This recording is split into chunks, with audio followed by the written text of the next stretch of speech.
So, how do you think mental health is often presented to young people? Yeah, when we had our discussions in like the very, very initial focus groups, we kind of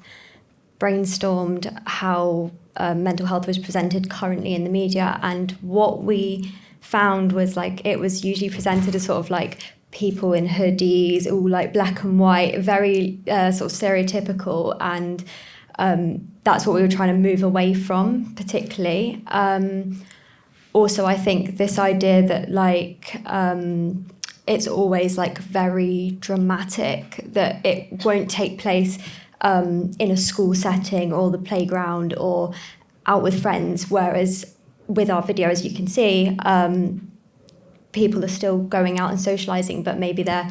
masking, they're hiding what's going on underneath. So I think that was really important, that we were kind of taking it away from the obvious, someone stuck in their room on social media or whatever,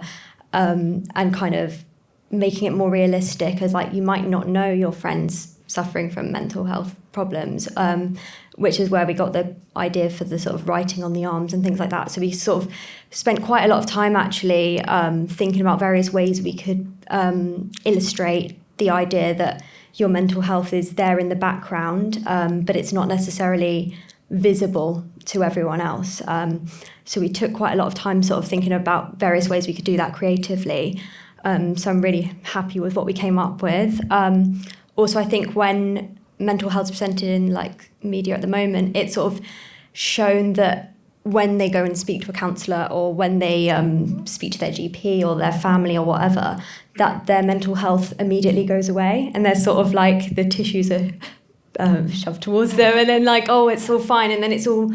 sunny outside and everything like that. And so what I really like is that we didn't do that. So those things are still there, like the writing is still on their arms, and some of those emotions are more positive, but actually there were still things like uncertain I saw on there, things like that, that it's showing that it's not like an immediate cure, but it's accepted that there's still young people with all of those things, and they're talking about it,